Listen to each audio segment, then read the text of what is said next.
Fuego Cruzado, donde tarde o temprano todos somos protagonistas. ¿Cómo está usted? Muy buenas noches. Ya estamos de nuevo en su programa Fuego Cruzado, aquí desde su entidad anfitriona, desde Quintana Roo, en donde pues hemos buscado traer hasta sus pantallas a quienes nos parecen las personas más importantes de nuestra sociedad, por todo lo que hacen, por lo que pueden llegar a desarrollar, por lo que aportan, por los errores que cometen. Y bueno, en este ciclo de exgobernadores toca el turno a uno que, quiéralo o no, ya hizo historia. ¿Me acompaña, por favor, con esta cápsula que le tenemos preparado?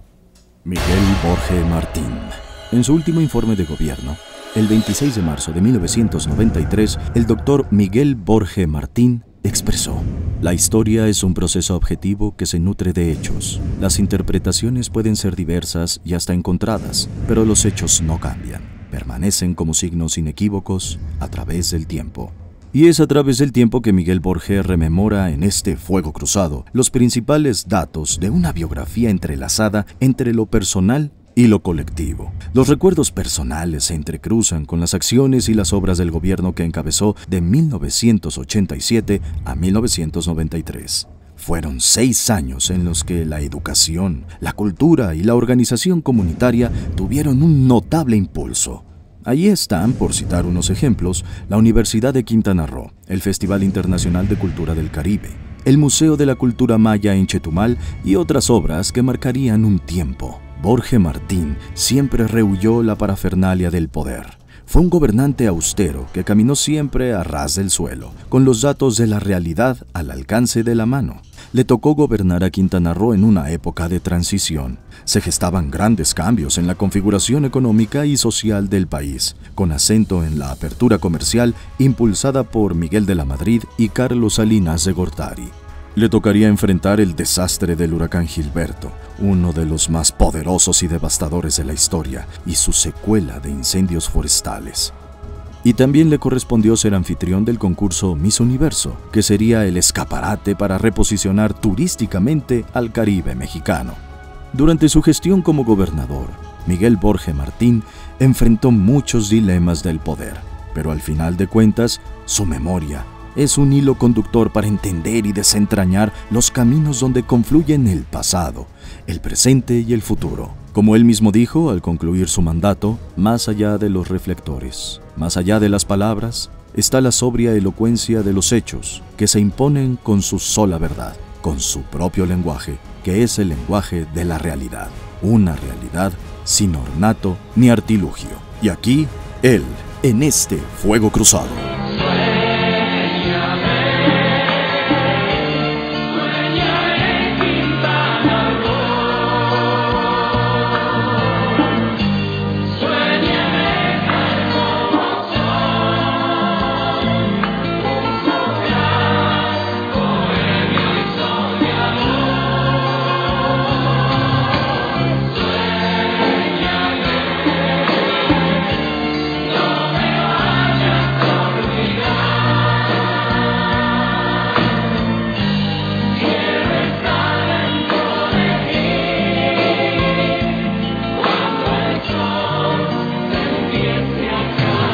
Esta noche, Jorge González Durán. Mi queridísima Lilia, aquí estamos esta noche, ¿verdad? acompañándote. ¿Por qué demorado? ¿Por qué demorado? Me queda bien, siempre soy demorado. ¿Sí? Sí. Más bien a veces eres medio lento. Sí, ¿verdad? ¿Me haces favor de presentar a nuestro invitado, que además es tu gran amigo? Al doctor Miguel Borge Martín, exgobernador del estado y un gran amigo, un gran quintanarroense, un hombre que, como tú muy bien has dicho, ha hecho historia y la sigue haciendo. Un hombre de un gran legado en la vida pública de nuestro querido estado de Quintana Roo. Miguel, unas veces optamos por hablarle a nuestros invitados de usted, otras de tú. Algunos piensan que lo correcto es el usted, pero somos tantos años de ser amigos y de serlo antes de que fueras un funcionario público muy importante, después un gobernador, ahora un ciudadano con una moral muy alta, ¿verdad? ¿Te podemos hablar de tú? Desde ¿Sabroso? luego. ¿A gusto? No, desde luego, el usted se vuelve un hábito, ¿no? Y yo creo que el hablar, como nos hablamos nosotros, de tú, es pues ya una forma de Además, a nuestra edad ya habrá faltas de respeto. Así es, pero pues ya es una forma de relacionarse más amigable, ¿no? Más confiable, más... A esta edad, más ¿qué te sincero. faltaría al respeto, Miguel Borge? ¿Perdón? A esta edad, ¿qué te faltaría al respeto? No, nada. ¿Ya nada? Yo no exijo Bueno, porque hay respeto. una edad en la que una mentada de madre te falta el respeto. Otra en la que, bueno, pues tener los cuernos te falta el respeto, ¿no? Sí, a esta edad, exijo, ya que nos falta el exijo. respeto. Una proposición indecorosa. ¿Cómo cuál? No sé. No, a mí ya me la pueden hacer la que sea y la acepto. No importa si no hay lana de por medio. No, yo tengo la gran fortuna de que en mi vida diaria gozo pues del respeto y la consideración de mucha gente, ¿no? Y no necesito pedir respeto para tenerlo, dependiendo de las circunstancias y dependiendo del entorno en el que uno se encuentre, pues son las formas de respeto que se dan, porque también te pueden decir lo que tú decías, pero si te lo dice un amigo y estás platicando, pues no pasa nada, ¿no? Claro. Que no pasa nada. ¿Cómo fue tu niñez? Pues hasta donde yo recuerdo, fue una niñez muy bonita. Alguna vez fuiste chiquito, ¿no? Porque Claro, ¿cuánto mides? No, claro que sí, claro que sí. Fue muy bonita, como la de todos los niños de mi generación, de ese Cozumel que tenía 2.000 habitantes. 1,000 habitantes tenía. 2.000 habitantes, probablemente cuando yo era niño, 2.500 ya de joven, 2.000 de adolescente. Y pues todos teníamos una niñez muy activa, con mucha libertad. Evidentemente podíamos jugar canicas en la calle, trompo, correr alrededor de la manzana, o sea, competencias de carreras, ir al parque, brincar, y no pasaba nada, simplemente uno tenía que llegar a su casa a cierta hora, y a esa hora había que llegar. Particularmente yo fui un niño bastante travieso, le costé mucho trabajo a mis padres. ¿Eras precoz o eras travieso? Travieso. Porque Era luego travieso. dicen soy travieso y le andan levantando las enaguas a las niñas. No, bueno, no. ¿Qué No. clase de travesuras, no? Porque hay, bueno, hay. Así uno de todas, ¿no? Pero vamos, a lo que me refiero es que yo rompía un poco con el esquema de orden que pedían en la casa mis padres, ¿no? Era muy riguroso sus padres. Las formas eran diferentes en aquella época. Ahora los papás apapachan y te quiero y te beso.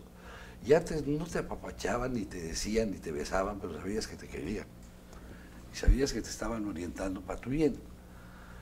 Pero recordando un poco esa niñez, a mi hermano José, ya fallecido, jamás lo tocaron. Pero a mí sí me cintarearon muchas veces, porque me las ganaba también. Me las ganaba, ¿no?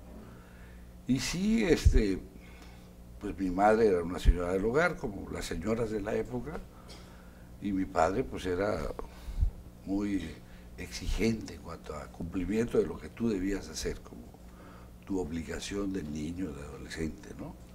Y que además hiciera las cosas bien. Le molestaba mucho ver que estaba algo mal y decía, ¿y esto por qué lo estás haciendo así? ¿No te das cuenta que está mal? Sí, papá. Y te das cuenta y lo sigues haciendo mal. Y te reprochaba. Pero también era cariñoso. Finalmente mi padre fue un bohemio. Tenía que ser cariñoso y yo vivía anécdotas con él muy, muy bonitas, ¿no?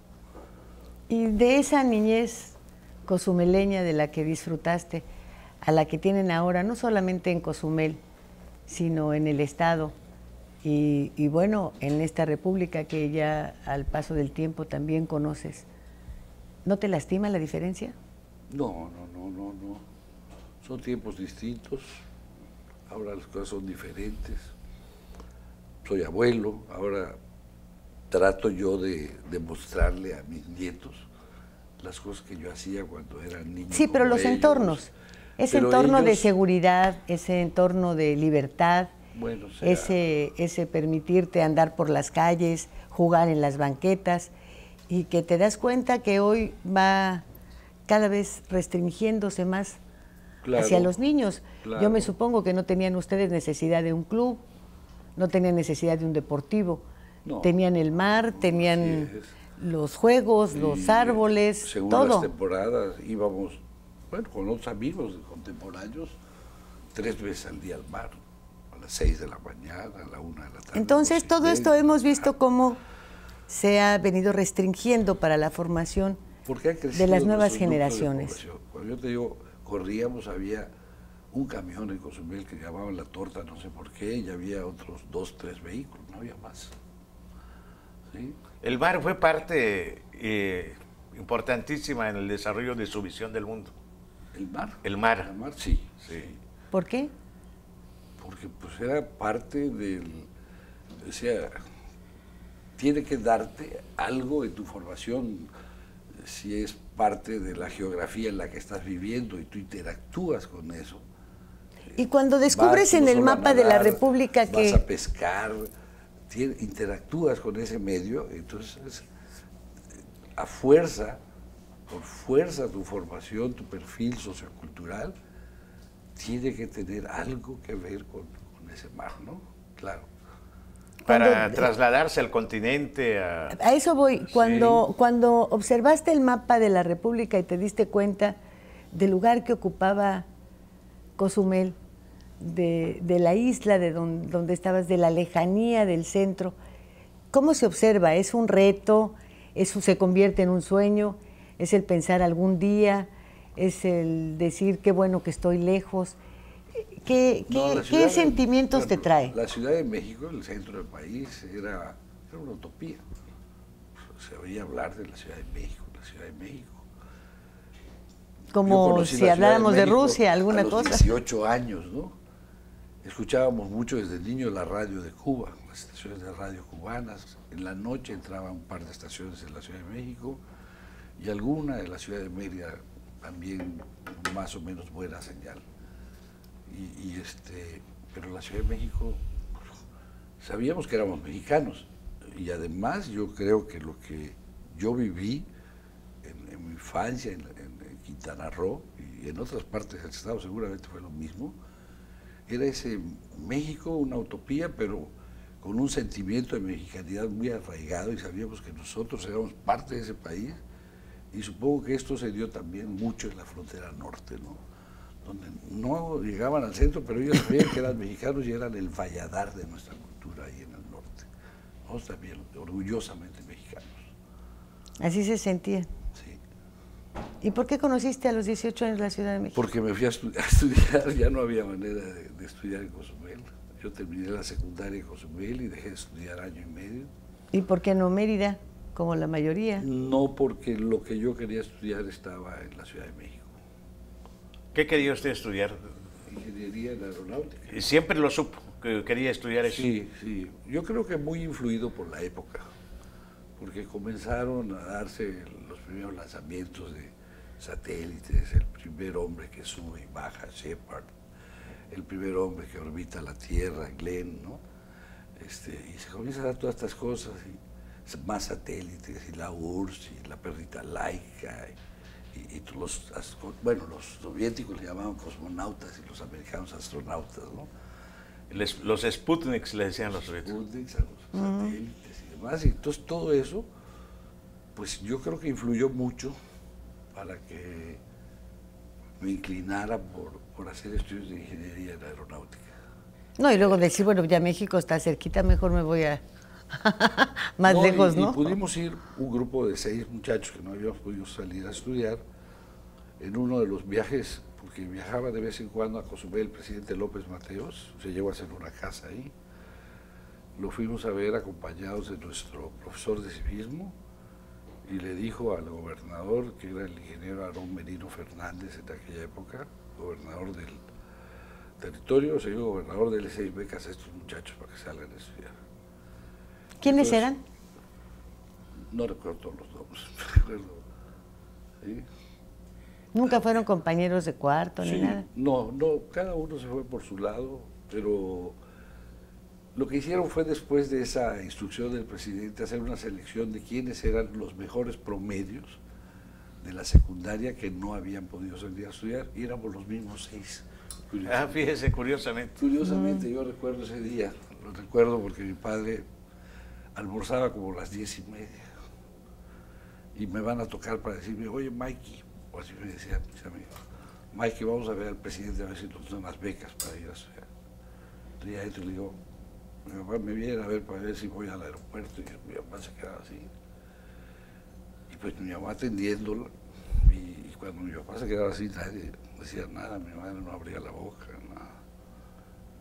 Entonces quedó y me dice, bueno, me dice, si te vas a estudiar, no pienses que vas a tener dinero. Si quieres hacer dinero, quédate aquí en Cozumel a trabajar en el comercio. Si te vas a estudiar, no vas a hacer dinero. Pero una cosa sí te voy a decir, Miguel, me dice, creo yo que en el futuro va a valer más la gente preparada que la gente con dinero. Me dice, ojalá y te den la beca. No se equivocó, ¿verdad? Sí. No he visto ese futuro que él preconizó. No, lo que sí es cierto es que te saliste de Cozumel y te quedaste sin dinero. Salí para llegar a la gran urbe del rancho, a la capital, y cuando vas bajando, ya ves, cuando vas bajando de Puebla al Valle de México, se ve la ciudad. Que en aquella época el área conurbada de la Ciudad de México eran 5 millones de habitantes. Estoy hablando de 1960. Diciembre del 59 al enero del 60. Y cuando yo veo esa mancha, dije, ¿qué vengo a hacer aquí? Me voy a perder. Me asusté. Iba yo con mi hermano mayor, viajamos juntos. Después de peripecias, de un naufragio aquí para llegar a Puerto Juárez. No naufragio, pero quedar a garete. Y el viaje se alargó un día más, ¿no? Que era un viaje de 4 días, se volvió de 5. Pero ya, pues ya con mi hermano, pues ya él me llevaba de la manita, llegábamos a la casa de huéspedes en la que íbamos a vivir, y recuerdo que era un domingo en la madrugada, y nosotros estábamos en un cuarto de servicio hasta arriba del edificio, y yo a las 8 bajé, ¿sabes? Porque ahí vivían otros paisanos de Cozumel, y estaban durmiendo. Eso en Cozumel no podía ser, tú no puedes estar durmiendo a las 8 de la mañana. Y bajé a las 9 y estaban durmiendo. ¿Qué pasa? ¿Qué les pasó? Se levantaban, ya estaban insertos en la cultura urbana de la Ciudad de México. Se levantaban a las 10 de la mañana. Se dice cuando mis ojos se abren. Sí. No hay horario. Pero cuando tú te levantabas a las 7 de la mañana en tu pueblo, ¿no? A las 6:30, 7. Y ahí a las 10, ese fue mi primer asombro, dije, ¿y ahora? Pero había que hacerlo, ¿Y nunca se perdió en la Ciudad de México? No, yo la agarré muy ¿Dónde rápido. conociste a Rosalía? En una, recuerdan que para la Olimpiada del 68 también hubo en paralelo una Olimpiada Cultural. Y en una de las exposiciones, ahí nos conocimos. ¿Y cuántos años de noviazgo? 3, porque iba a ser 1, pero se volvieron 3. De eso ya tiene 44 años. ¿Y en qué momento te dejas de pensar en lo que te lleva a estudiar al Distrito Federal para entrar a la política? ¿Cuándo se da ese momento? ¿Cuándo te llaman y te dicen, oye, te necesito aquí y deja lo que estás haciendo? ¿O ya lo que hacías no era satisfactorio para ti? ¿En qué momento viene? No, yo creo que es producto de una evolución personal. Hay cosas que te van inquietando, que te van jalando, que te atraen, que quieres hacer. Todavía hoy hay cosas que quiero hacer, no las puedo hacer. No, lo que pasa es que yo como ingeniero en aeronáutica entro a trabajar a la Comisión Nacional de Espacio Exterior. Y ahí pues hago algunas cosas. Ahí a los 25 años, éramos varios ingenieros, pero yo coordino el proyecto para presentarle a la Presidencia de la República el proyecto para colocar el primer satélite mexicano en órbita. No se aprobó. Yo creo a la instancia que lo hubiésemos podido hacer y México tendría otro nivel de desarrollo tecnológico. Ahorita no hubiese llegado a gobernador. Te hubieras quedado allá poniendo satélites. Hubiera involucrado mucho en todas esas cosas. Pero bueno, también surgió la oportunidad de una beca que me dio la NASA y me fui a estudiar a los Estados Unidos mi maestría en ciencias. Y pues a partir de ahí, porque yo estudié una maestría en sistemas económicos, industriales y urbanos, pues tenía ofertas para trabajar cuando regresé a la Ciudad de México. Y pues trabajé, pero yo quería regresar también aquí, a mi estado. Se ofreció la oportunidad y regresé. ¿Y cómo te vas a París? Bueno, después de 3 años de estar en el gobierno del licenciado Martínez Ros, como director general del Catastro, el Catastro cubría muchas cosas y era estatal. Entonces era el Catastro de todo el estado, era lo que ahora es el IPAE y era lo que fue el Infobir, o sea, todo. Pero no eso. era así un cambio brutal, satélites, órbitas y de repente el registro, el catastro. Uno no está muy arriba y el otro no está muy abajo. No, lo que pasa es que cuando yo estuve en la Comisión del Espacio Exterior, por alguna razón mi jefe se fijó en mí y a mí me encargaba la cosa del presupuesto. Ah, bueno, no fue acoso sexual. No, bueno, como se fijó en mí, dije, ay, nanita, mejor salí huyendo. No, a mí me confirió la función un poco de las relaciones públicas de la comisión. Cuando llegaban astronautas americanos yo los atendía, organizar la comida, el otro. Y también manejar los presupuestos. Entonces yo ahí comencé a observar cómo en la Secretaría se hacían los presupuestos. Y me comenzaron a llamar la atención las cuestiones de la economía y de la planeación. Entonces, pues, cuando vino la oportunidad de, siendo ya director del Catastro, que lo fui durante 3 años, donde estaba yo comenzando a hacer cosas, lo único que creó fue la cédula catastral, que un día llegué hace unos años ahí en Playa Lucía al Catastro y me dice el de Catastro, ¿sí conoce la cédula catastral? Le dije, sí, más o menos la conozco.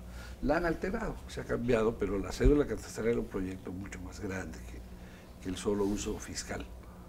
Era un proyecto para catastro urbano, catastro legal, catastro histórico. O sea, eran muchas cosas la cédula catastral y se quedó en la parte meramente fiscal. Y después de 3 años, pues me viene la oportunidad de una beca para Francia y yo siempre había, ya para meterme a la cosa de economía, yo ya había iniciado algo en Estados Unidos, pero yo quería más.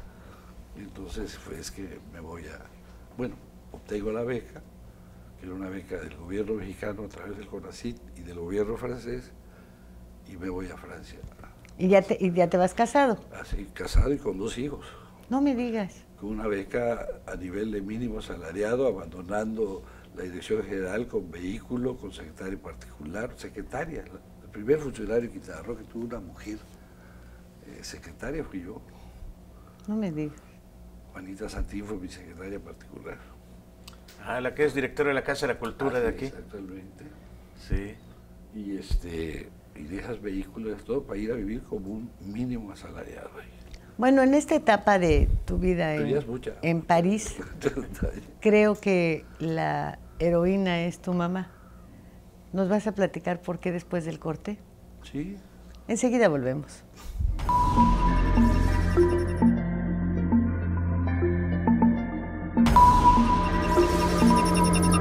Fuego Cruzado.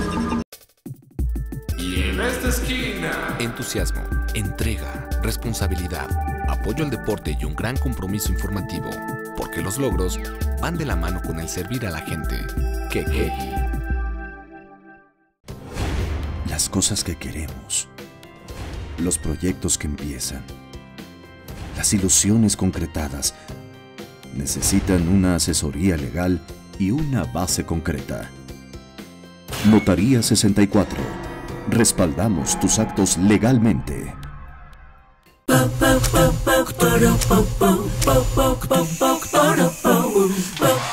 En Scissors encuentras la elegancia,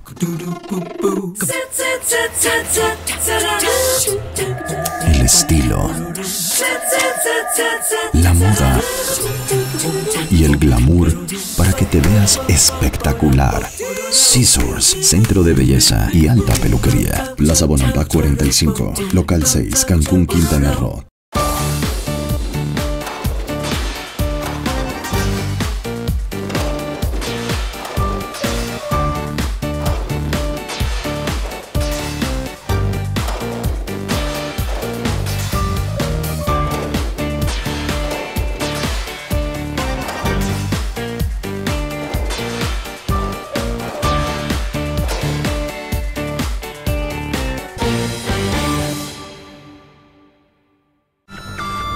Todo el poder de la noticia en tus manos. Macronews Móvil. Ahora en tu smartphone, noticias locales, nacionales e internacionales. Tu enlace a todos los medios de comunicación en Quintana Roo. macronews.com.mx. Vivir intensamente tiene un gran significado. En Hospital Americano tenemos más de 20 años en Cancún y con un excelente servicio médico. Área de urgencias, radiología y laboratorio las 24 horas. Visítanos en Retorno Viento 15 Supermanzana 4, teléfono 287-8022 al 29. En Hospital Americano, cuidamos lo más importante de tu familia. Mare Publicidad. Lleva tu mensaje a donde está la audiencia. Tenemos la mejor opción para publicitar marcas, productos y servicios. Contamos con 200 pantallas de alta definición en unidades de transporte urbano, instaladas estratégicamente para que todos los pasajeros puedan ver nuestra programación. Recorremos las principales rutas del centro y zona hotelera de Cancún y Playa del Carmen, ofreciendo un formato dinámico que se actualiza cada 24 horas y garantiza más de 80,000 impactos diarios. Forma parte de la innovación en publicidad. Anúnciate con nosotros. Mare Publicidad. Comunicación de alto impacto en el momento y lugar correcto.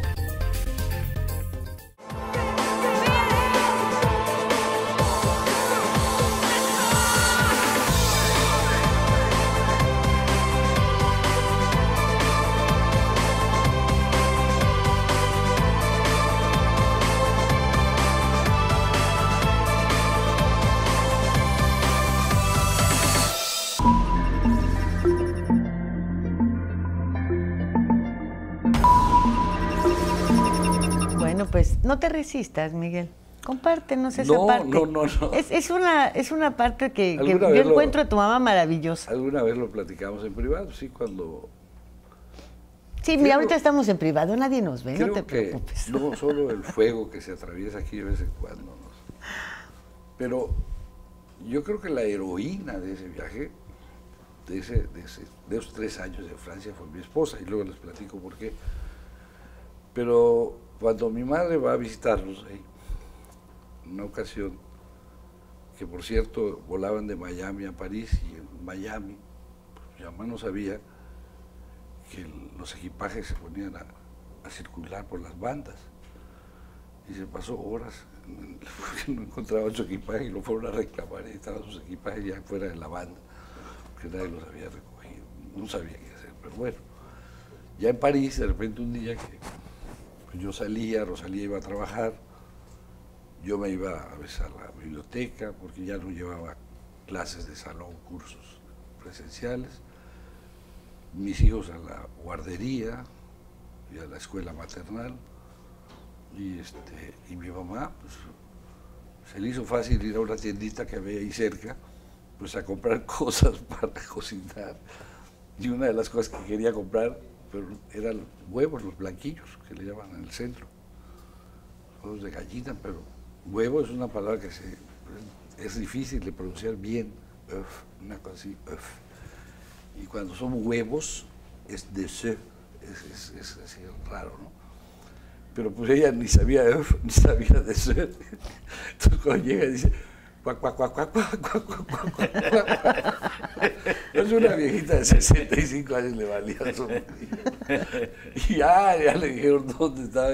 Ya cuando llegamos ya nos había preparado bien la comida, ya vio todo lo que había y pagó, porque ella llevaba $, obviamente, y pagó y se nos aceptaron. No, pero Rosalía tuvo que trabajar. Igual que en Estados Unidos, porque las becas no alcanzan. Y en Estados Unidos la NASA estaba muy preocupada porque la NASA me pagaba mi colegiatura y me daba $500 al semestre para libros. Claro, te pide calificaciones de A menos, A más, o sea, tienes que sacar buenas calificaciones. Pero la beca del CONACYT para parejas sin hijos no alcanzaba, era muy poquito dinero. Entonces Rosalía, en Estados Unidos, entra a trabajar a una escuela Berlitz. El problema para el permiso de trabajar no era como ahora, se complicó mucho. Aunque algunos amigos decían, no vayan a la oficina de migración porque no la van a dejar trabajar, no, fuimos y rápidamente la autorizaron. Ahorita es mucho más complicado en Estados Unidos que te autoricen. Estoy hablando del 71, 72. Y ahí ella conoce como alumna a una señora que hablaba alemán, que hablaba italiano, que hablaba inglés, que hablaba hebreo, que hablaba, ¿sí? Una señora judía, Mrs. Hilson, que quería aprender español. Con Rosalía, Rosalía escasamente habla español. Tiene su propio diccionario y vocabulario, ¿no? Entonces, me dice, ¿cómo se dice zipper en español? Cierre, ¿no? Pero bueno. Y esta señora nos ayudó mucho. No lo sabíamos, una de las 3 familias más ricas de ahí, de la ciudad de Providence, donde vivíamos nosotros, en Rhode Island. Para que tengan una idea, tenían avioneta, tenían una casa de campo en un lago, con yate, una lancha, todo. Y sus hijos estaban estudiando, uno en California y otro no recuerdo qué estado. Entonces, a Rosalía la adoptó, casi. Y nos preparaba comida congelada, la llevaba, a cambio de tomar un cafecito ahí con nosotros. Porque ellos ya no querían roce social. Habían tenido mucho dinero, ella era una señora muy guapa. Mucho dinero y muchos amigos. Tuvieron unos problemas de las industrias del señor, se les cayó el dinero y perdieron sus amistades. Cuando volvieron a tener dinero, ya no quisieron saber de nadie. Amistades. Y en Francia, en Europa, Rosalía también entra a trabajar a la embajada como asistente del agregado científico y técnico de la Embajada de México en Francia, que era el delegado del CONACYT. Y Rosalía manejaba todo el programa de las becas, todos los muchachos estaban becados por el CONACYT, ella se encargaba de que se les pagara a tiempo, en fin, que estuviera todo en orden. Y eso ayudó mucho. En la economía de la familia, claro. Porque hicimos mal nuestras cuentas, lo hemos platicado con Jorge, o sea, yo dije, bueno, pues nos vamos a vivir como mínimo asalariados, nadie se ha muerto por ser mínimo asalariado, ¿no? Pero no tomamos en cuenta que ahí el mínimo asalariado es él y es ella, son 2 salarios mínimos, y que los niños tienen apoyo del Estado, en alimentación, en salud, en todo esto. Entonces un salario mínimo no alcanzaba, era muy complicado. Llegó veces que solo tomábamos agua porque teníamos que comprar la leche para ellos. Mis hijos cumplió 1 año y cumplió 3 años. Gabriela, Jorge Antonio 1 año, a los pocos días de llegar ahí. Entonces era muy, muy difícil. Bueno, ¿y cómo es que esta serie de situaciones difíciles, económicas, a enfrentar y fuera del país, no despertaron en ti ambiciones sin límite en lo económico cuando llegas al poder? Nunca me ha motivado. No ha Porque sido la mayoría piensa que como no tenías, pues de repente todo lo quieres tener. Pero no, mi reto nunca ¿por qué mi reto nunca ha sido económico. No resultó ese tu reto. Creo que lo económico ha venido como consecuencia. Mi reto es hacer cosas, ¿no?, que me gusten. No, mi reto no es voy a ganar tanto, no. Nunca me he fijado esa meta, fíjate, ahorita que lo estás platicando, ¿no? Nunca, ni tampoco porque se dice que es parte del comportamiento de una persona que cuando le dicen, aquí hay dinero, y dice, ¿por qué yo no tengo ese dinero? ¿Sí? O quiero tener ese dinero. No tengo esa apetencia, no me mueve eso, no es el motor de mi vida, el dinero. ¿Qué lo mueve? ¿Qué lo ha movido? otras inquietudes. Vida pública. Cuando estuve en la Comisión del Espacio Exterior, estar haciendo cosas ahí.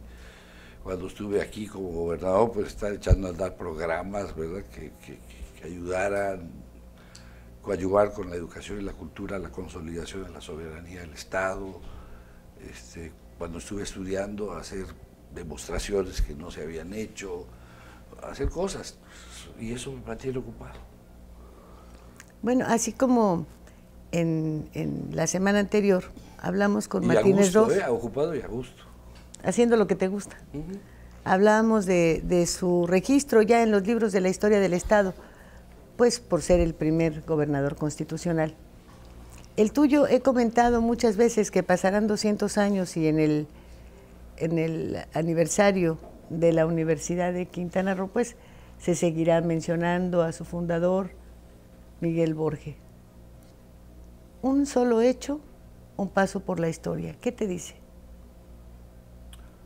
Bueno, la convicción que yo tenía era que necesitábamos contar con la universidad.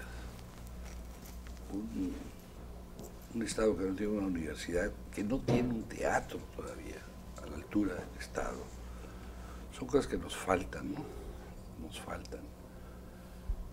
Y yo me propuse, tuve la oportunidad en los dos gobiernos anteriores a mí, de ver qué se había tratado de hacer y qué no se había podido hacer. Y eso a mí me sirvió de mucho.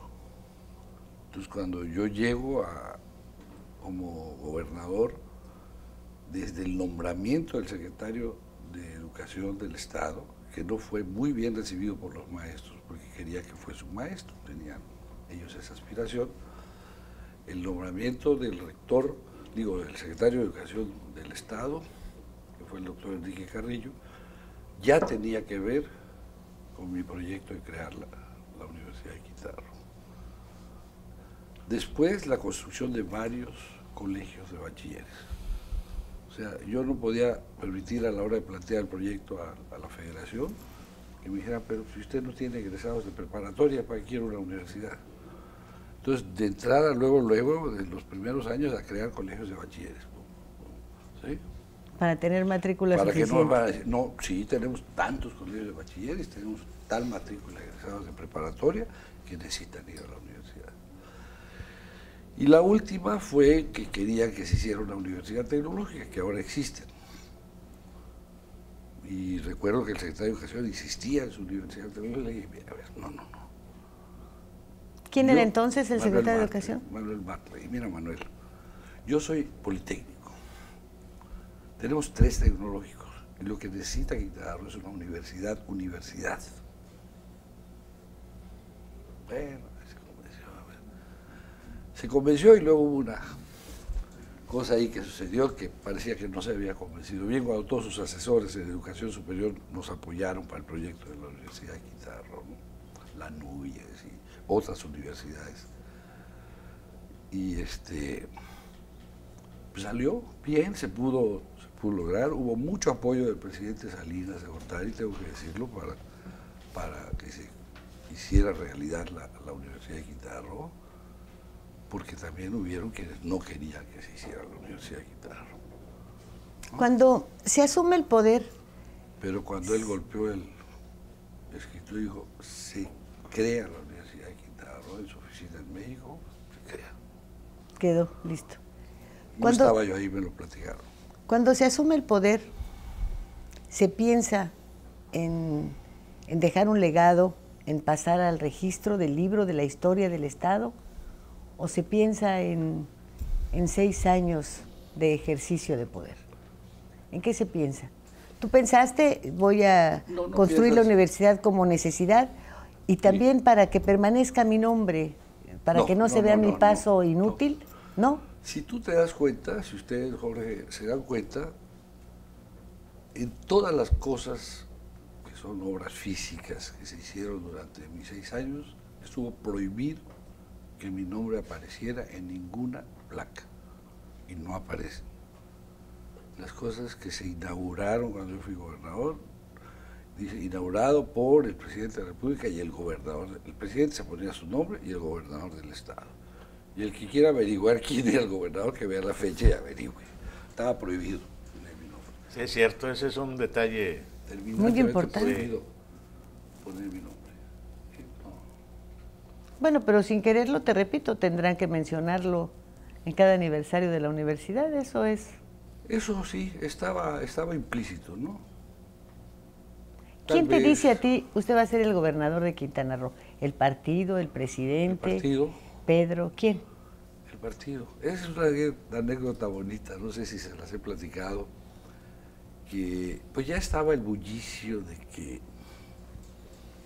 venía el destape famoso, y un grupo de amigos de Cozumel se fueron a la Ciudad de México. Yo había quedado de comer con ellos en un restaurante X, el Adonis, no X.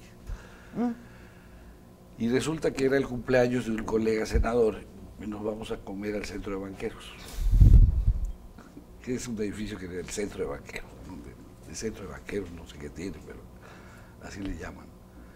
Y pues ya no voy a la comida. Y le hablan a mi esposa, a Rosalía, y le dicen, ¿qué pasó? Pues no sé. Luego yo estoy allá y entonces un señor que se llama Jorge de la Vega Domínguez, que era presidente del Comité Ejecutivo Nacional del PRI, habla a la casa y mi hijo contesta, estaba chico. Y se corta la comunicación, vuelve a marcar. Y ya contesta Rosalía y le dice, estoy buscando a su esposo, señor. Lo espero a las 5:30 de la tarde en mis oficinas. Soy el licenciado Jorge de la Vega Domínguez. Y Rosalía se despista, no sabe exactamente de quién está hablando. Le dice, ya tendré mucho gusto de saludarla personalmente, más adelante. Y Rosalía a localizarme, y resulta que la extensión del restaurante donde estábamos nosotros, el salón, no servía. Y había que bajar. Y tenía que avisarme. Entonces, finalmente me suben a avisar, yo bajo y me dice, me habló el licenciado Jorge de la Vega Domínguez que te espera a las 5:30 en sus oficinas ahí del Comité Nacional del PRI. Le dije, ¿cómo sabes quién era el licenciado de la Vega Domínguez? Pues ¿cómo lo voy a saber? Como platico con él todos los días, pues yo qué voy a saber si era él, eso me dijo que él era. Entonces ya mi secretario particular, ok, le dije, ya le llamo y le dije, ve al partido, porque luego hay muchas triquiñuelas. Sí, entonces, bromitas. tienes que cuidar por todos lados de muchas cosas, ¿no? Entonces le dije a mi secretario particular, ve y checa que si estoy en la agenda del licenciado de la Vega. Ya fue, checó, regresó, me dijo sí. Y ya cuando llego allí, ya me dice que los 3 sectores del partido se han fijado en mí para la candidatura a gobernador. Pero ya te habían soplado por ahí, tú puedes ser, ¿no? No. A Pedro no te dijo nunca nada, te estoy viendo como mi sucesor. No, Pedro siempre tuvo simpatía por mi candidatura, ¿no? Eso me queda claro. Sí, no. Ese grupo de Cozumel ya habíamos quedado en que cenábamos en el Suntory, en la colonia del Valle. Ya le dije a mi esposa que fuera al Suntory. Y ya cuando llegué, en la banqueta antes de entrar, le dije, abraza a tu candidato, pero allá adentro no vayas a decir ni nada. Nada, muy apasionante todo eso, ¿no? ¿Y el presidente se lo dijo después o ya no? Ya... Hasta después platiqué con el presidente, ya siendo candidato. El presidente era el licenciado Miguel de la Madrid, de todos mis respetos, que muchos dicen que era un tecnócrata. El presidente de la Madrid era un constitucionalista, ¿sí? Y era un hombre de mucha sensibilidad humana y social, no era a mi gusto, ¿no? Hasta donde yo lo traté. Y ya ven que él tuvo sus postulados, creo que eran 7 puntos, y uno de ellos era la renovación moral de la sociedad, ¿se acuerdan? Sí, claro. Y yo cuando me reúno con él le dije que voy a apoyar los otros que traía él, pero que esa renovación moral de la sociedad, le dije, nosotros somos una sociedad muy joven, no tenemos mucho que renovar, señor presidente, y además creo que es traer al presente algo que va a llamar la atención de que vamos a renovar moralmente esta sociedad, y ese pues me gustaría no manejarlo. Me dijo, tiene usted razón, y yo no manejé esa renovación moral de la sociedad dentro de los postulados que manejaba. Yo manejé mucho el postulado de la participación ciudadana, ese era mi postulado fuerte. participación ciudadana. Se Bueno, llegó a la y es ley que- inclusive, ¿no? Se Sí, hicieron. claro. Sí. Yo creo que en algunos puntos hablar de renovación moral, pues era echarle salitre al anterior, Pues sí. y bastante. Sí, No pero como tenías te que decía, hablar pero mucho. como era esta una No, sociedad pero allá muy se joven. veían a nivel federal, Claro, así es. Sí, así en el es. panorama. en el panorama En federal. Quintana Roo, global, no, en el contexto local, Claro. eso no iba a decir nada. No. Sí. Nos vamos al corte. Vámonos, sí.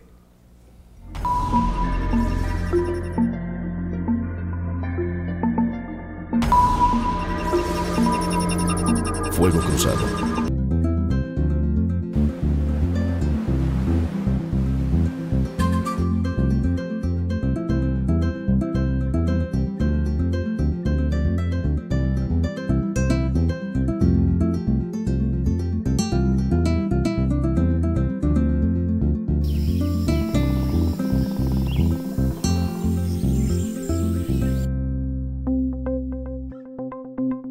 Quintana Roo vive. Las cosas que queremos, los proyectos que empiezan, las ilusiones concretadas, necesitan una asesoría legal y una base concreta. Notaría 64. Respaldamos tus actos legalmente.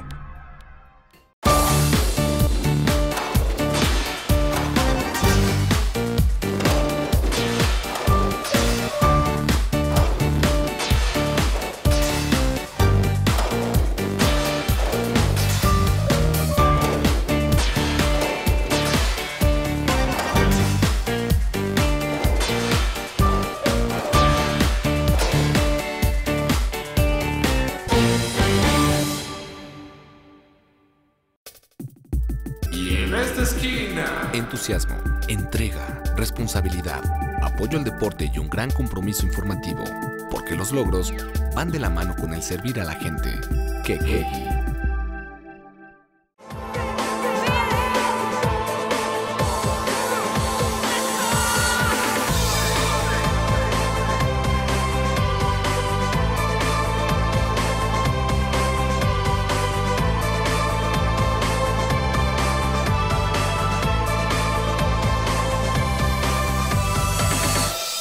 Vivir intensamente tiene un gran significado. En Hospital Americano tenemos más de 20 años en Cancún y con un excelente servicio médico. Área de urgencias, radiología y laboratorio las 24 horas. Visítanos en Retorno Viento 15 Supermanzana 4, teléfono 287-80-22 al 29. En Hospital Americano, cuidamos lo más importante de tu familia.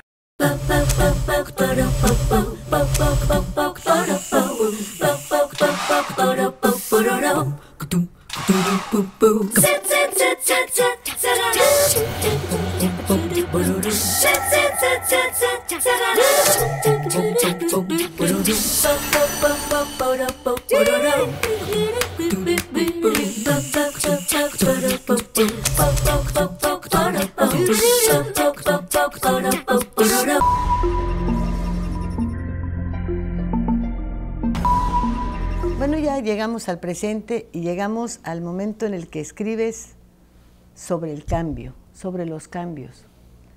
¿Cuáles son esos cambios que visualiza Borges? Bueno, yo he estado, me he perdido a veces entre mis ideas y mis pensamientos. Y creo que hasta recientemente, hace algunas semanas, 2 semanas, tal vez 3, como que ya le encontré muy bien por dónde puedo yo encauzar todo. No es, me preocupa mucho el centralismo y me preocupa mucho que estemos jugando a la democracia, que no es una democracia plena, y me preocupa mucho que hablemos de un centralismo democrático, que me parece un absurdo. El centralismo no puede ser democrático. Claro que no. Y la democracia no puede ser centralista. ¿Sí? Porque Es una contraposición. La democracia es de todos. Por eso dice que es del pueblo. Y los que están aquí son para servir al pueblo. No es un tema, yo no descubrí el agua que moja.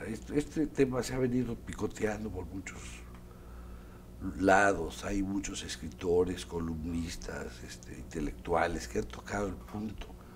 Pero aquí lo importante es tratar de amalgamar muchas cosas y generar un eje de análisis que te permita mostrar que esa dualidad de centralismo y democracia que es antifuncional está en el origen de muchísimos de los problemas que nos están ocurriendo en el país.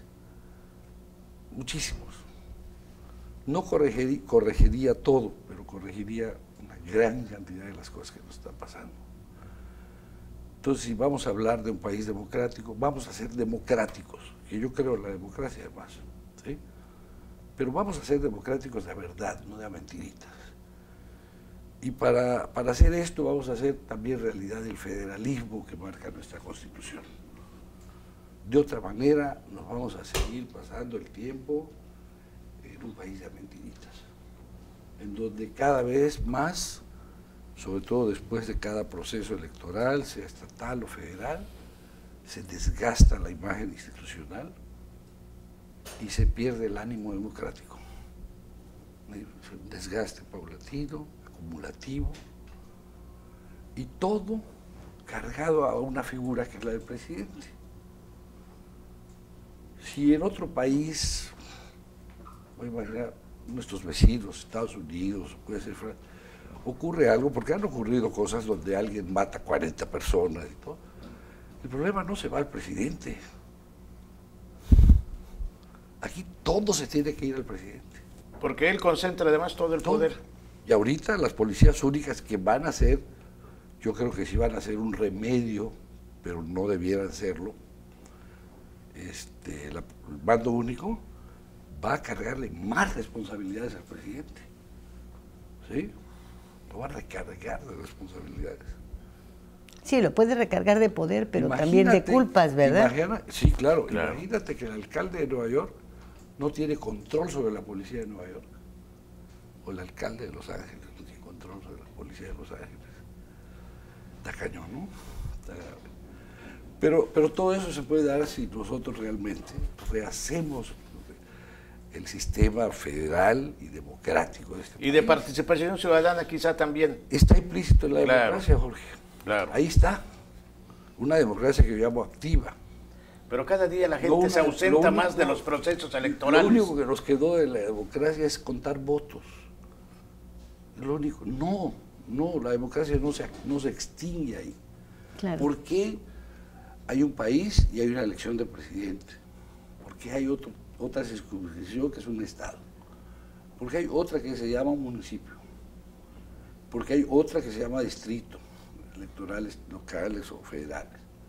Eso tiene un sentido, porque dentro de esos espacios geográficos se mueve gente de carne y hueso que piensa, que siente.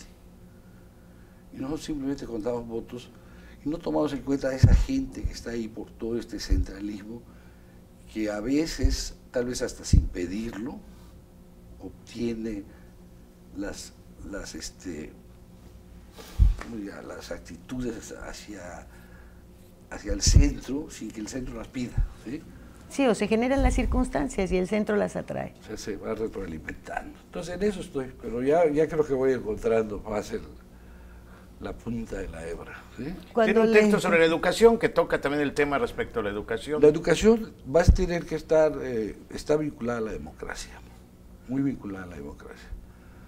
¿Sí? Es el capital más grande que podemos tener, es el activo más grande que podemos tener. Y ahí, bueno, digo yo, no manejo el presupuesto de este país, deberíamos de educar a todos los mexicanos y darles todas las oportunidades en todos los niveles educativos, cueste lo que cueste. Y después arreglamos la carretera. Después esos mexicanos van a arreglar la carretera, porque van a tener capacidad de crear, de invertir, de crecer al país. ¿Qué nos está pasando? Vamos a verlo chiquito aquí, Cancún. El Cancún de sus inicios, que generó estratos de clase media alta, ¿sí? Obviamente también generó algunos capitales grandes, que se hicieron desde esa época y hoy son clase media y media alta, en diferentes ocupaciones. ¿Sí? Se saturó, se ha ido saturando y ya no tiene capacidad. Hoy está generando estrato de gente económicamente baja, y marginados. El país también lo hizo, el país creció mucho, parte de los 50, los 60, mucho, el 6.5%, 6,5% anual, que es bueno para una economía, pero un país que no crece, o que no se educa correctamente. no solamente ya no crea clase media, sino que se ha reducido, se ha adelgazado el estrato de la clase media y se ha engrosado el contingente de clase económicamente pobre y marginada. Entonces, es el mismo fenómeno. Claro. Porque ahorita ya el área de Cancún se va a beneficiar por lo de Playa Mujeres, que finalmente sigue teniendo un centro que es Cancún, parte de la Riviera Maya. Pero además me preocupa mucho que están todos los huevos en una canasta. ¿Sí? Nosotros dependemos al 100% del turismo. Y el turismo el turista de dentro de 20 o 30 años va a escoger su destino no solamente por sus bellezas y sus atractivos arqueológicos, las playas, el sol, va a tomar en cuenta qué está haciendo ese lugar para apoyar la conservación de los equilibrios ecológicos y medioambientales. Entonces el warning ahorita de Estados Unidos es por cuestiones de seguridad ciudadana. A lo mejor sigan habiendo, pero como los países ricos son los que expulsan más turistas porque tienen dinero, a lo mejor hasta van a clasificar a los destinos y este destino es muy bonito, ¿no? Pero no está haciendo nada por conservar el agua, conservar la electricidad, que no haya contaminación, que tenga reforestación. Sí, serán otras alertas. Entonces, pero le ponemos de calificación 4. Este otro, porque es un multidestino, tiene un montón de cosas, pero le ponemos 4. Y hay otro que solo es para una cosa y le van a poner 8 o 9.